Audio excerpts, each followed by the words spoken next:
From WisPolitics in Madison, you're listening to Capital Chats.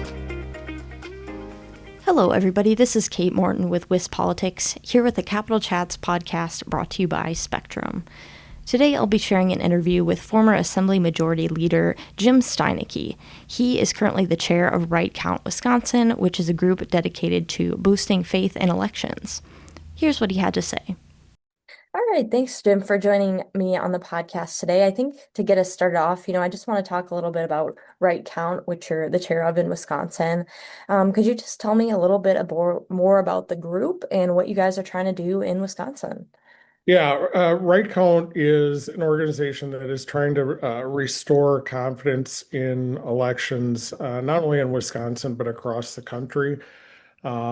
We've seen, coming out of the 2016, 2020 election, some questions around the security of elections. And we believe that the more people know about the election process, the more comfortable they are with the security measures that are already in place.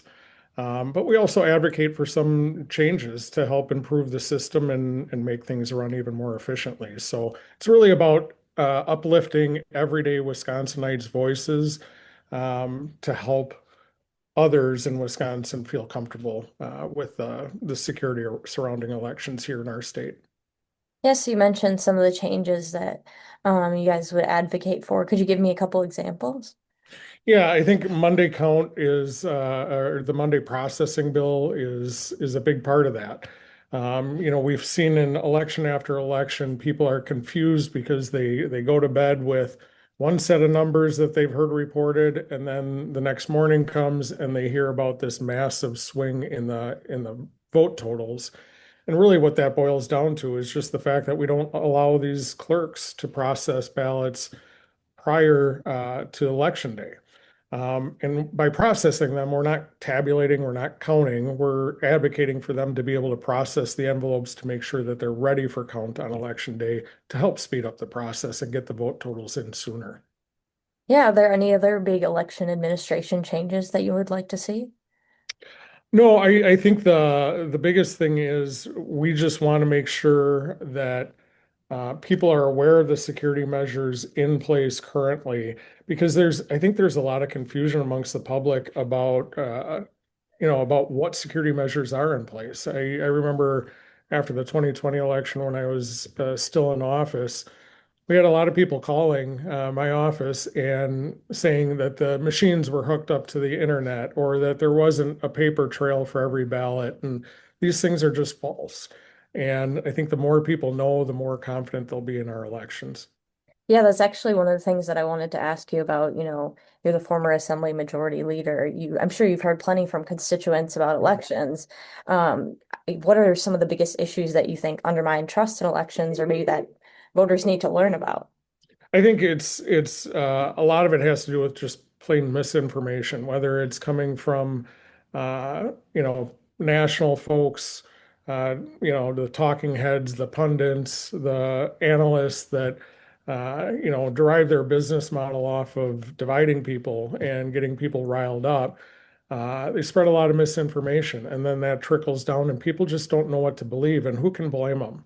They everybody has a hard enough time just getting through day by day and making their own little corner of the world work. They don't have a whole lot of time to investigate everything that goes into elections. So that's what we're here to do, is try to give them information and educate them so they feel more comfortable.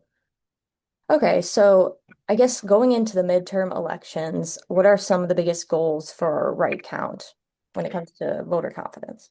Yeah, really what we want to see is a very quiet election with no issues, right? And ahead of those elections, we're going to continue to do our work to highlight, the security measures that are currently around elections. We just had a little event up in Ocano where we got to see firsthand the testing that is done in public, so anybody can view it. But the funny thing is, with as many concerns as there are about the security of elections, that public test, there were only a couple of us there, and we were all from Right Count. There wasn't any other members of the public. So I really encourage anybody that has any questions about election administration here in the state to go see these public tests and see all the security measures that are in place. And that's what we're going to be trying to do over the next several months is continue to educate people on just how secure elections are here in the state. And hopefully that'll end up in more people wanting to get out and vote. Yeah, so why was it important for you to get involved in this effort?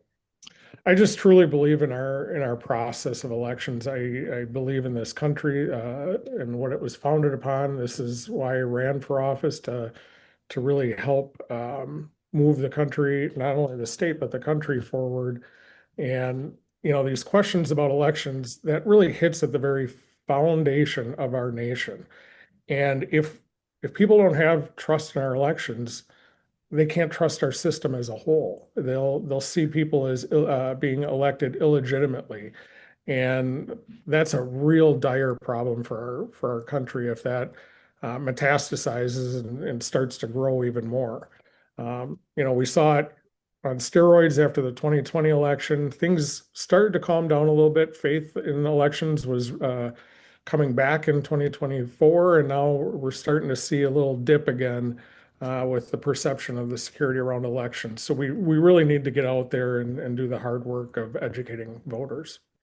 Yeah, that's one of the things I wanted to ask you about is if you'd seen any improvement in faith in elections since 2020, but it sounds like now you think that has dipped down a little bit. What do you attribute that to? Well, I think it's, people continuing to question results, right? I mean, it seems to be, and I think this is a bipartisan problem. It seems to be that when my guy wins, the elections were free, fair, and safe. And then when my guy loses, it must have been stolen.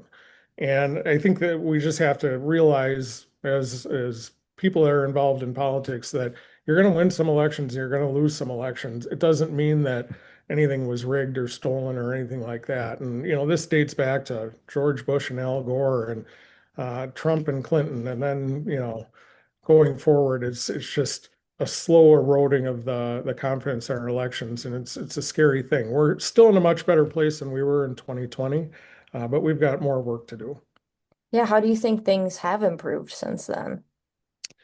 I think a lot of it has to do with the educating of voters once people are starting to see, that we have voter ID in place, that even in instances where, like we had in Green Bay, where multiple ballots were sent to the same household, there's checks and balances there.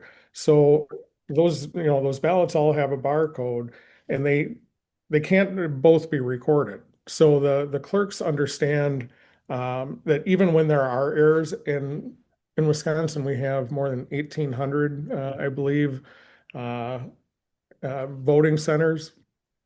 Yeah, there's going to be issues, but there are safeguards in place to ensure that every vote is counted and every vote's counted accurately. Is there anything else you want listeners to know about what you're working on and just elections in Wisconsin in general? Yeah, I mean, again, I would encourage anybody that is even has a little doubt in their mind about the security of elections is sign up to be a poll watcher. Go down and watch the public tests of the machines. Get involved and see firsthand instead of listening to all the nonsense on social media, which we all know is full of misinformation.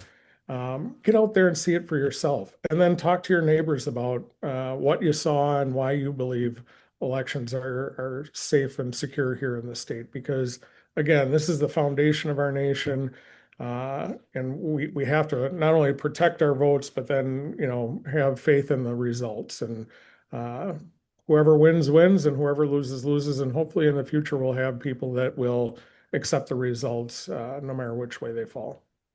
All right. Well, thank you again for coming on Capital Chats today. Absolutely. Thanks, Kate. All right, everyone. Thank you for listening to this week's podcast. If you'd like to learn more about elections in Wisconsin, you can head to our website at wispolitics.com. But for now, I'm Kate Morton. You're listening to WisPolitics Capital Chats, brought to you by Spectrum.